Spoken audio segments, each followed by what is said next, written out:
My name is Isabel, and my son is Lenny, and he's 55 years old. And I met Ellen when our children were 4 years old. We met and we started to talk I remember it at a meeting and of an advocacy group. That's where I remember it. And we discovered that our children were 2 days apart in age. And our son was at the school already that my son was going to be going to. So we had a lot to talk about, and we started to talk, and we've been friends ever since, and trying to help each other, and wound up helping, and I think we helped a number of people on Long Island in the process. Okay. I'm Ellen. My son is Alan. He's 2 days older than Lenny, and we, of course, met at the same it was an NSAC meeting, Nassau Suffolk Autism Society of America at that time, and we realized that we had something in common, and together from that we became officers of that organization, and it's become a very large group on Long Island today. But we worked very hard together to get education for our children. And my son, the school that he was at, that Isabel referred to, only had 2 children in it, and he was the third. And it was in the basement of a church, and the people running it were just learning how to talk and understand autistic people. When they eventually got to go to a BOCES school, we realized that they weren't being taught appropriately. In those days, everybody was called retarded, and they were put in classes for the retarded or the brain injured, and autism was different. And so therefore, Isabel, myself, Beverly, got involved with helping write legislation, New York State regulations, and got that passed in 1978, and made it a law that children who were autistic would have specialized classes to be able to be taught appropriately.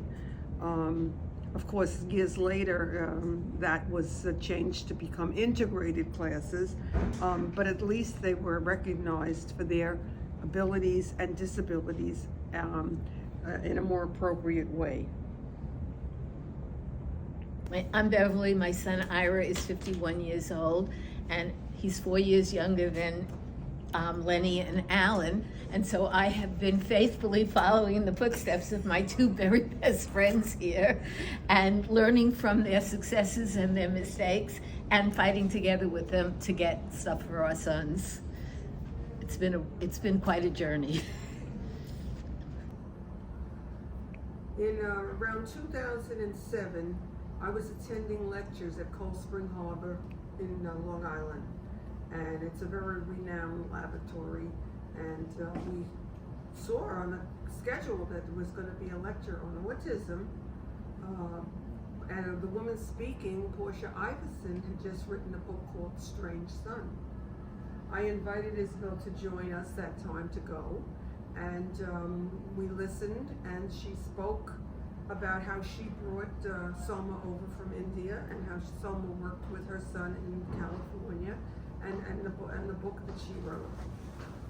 We were very, very interested, and we asked her a lot of questions afterward, and realized that this was something interesting. Our boys at that time were about 38, 39 years old.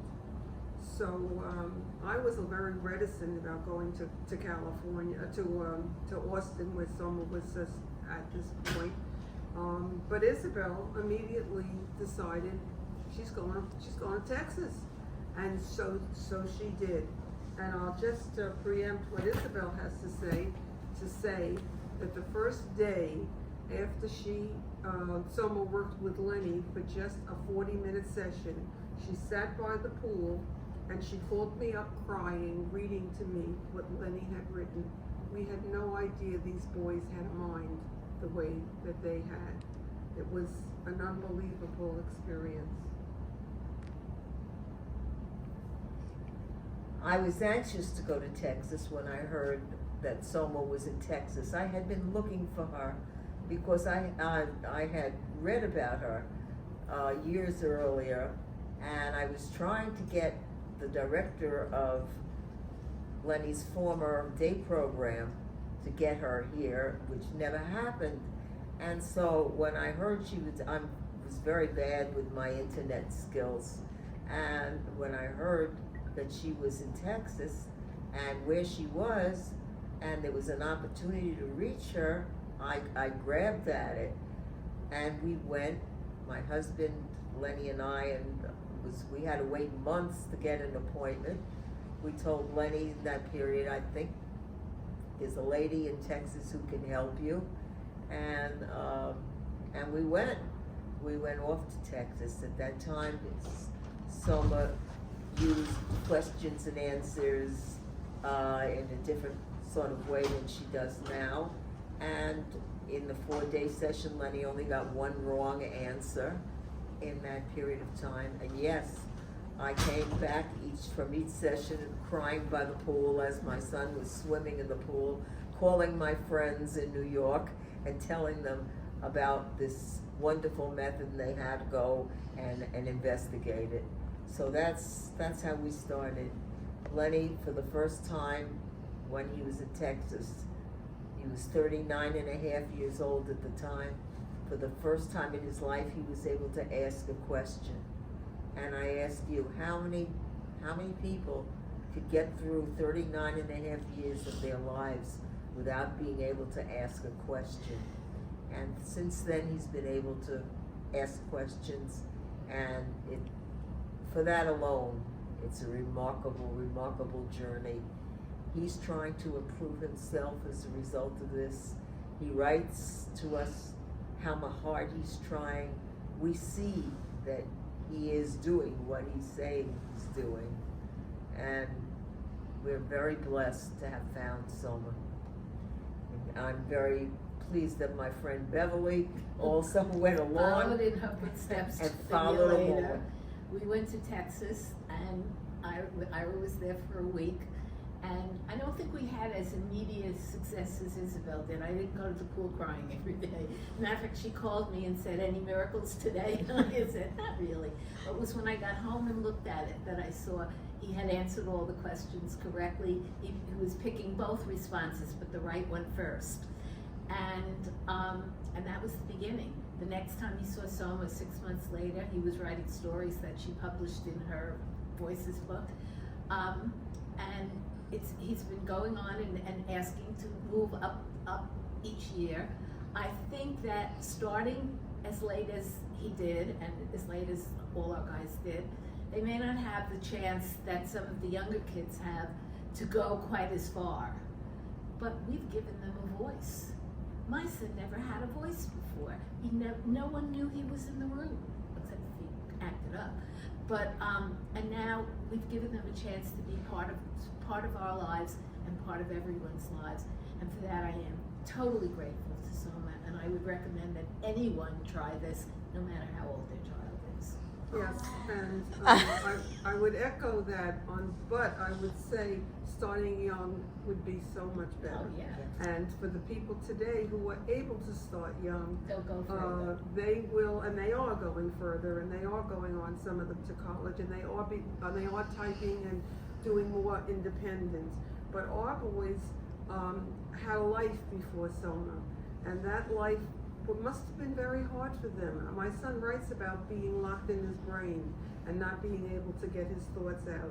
And he writes beautifully today about how he wants to help other young autistic people to get a voice and not have to go through what he went through.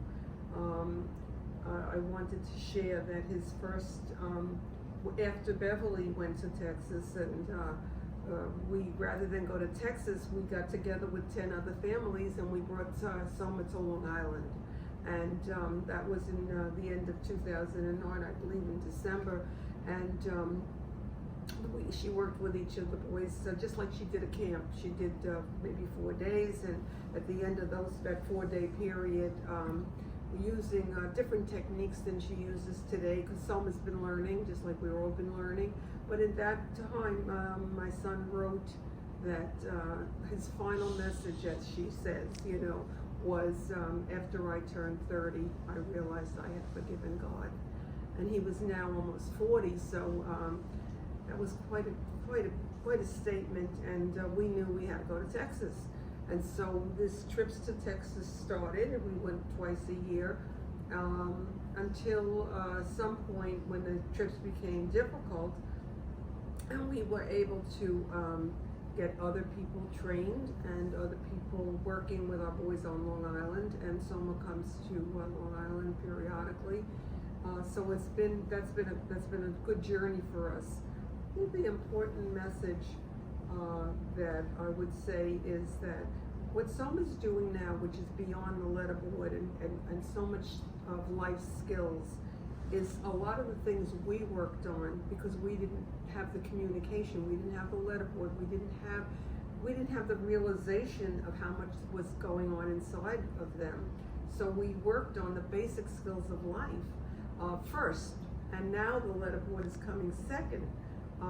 Whereas with the younger people, I think it's all a gestalt, it's all part of the training, and I think that's a really important piece.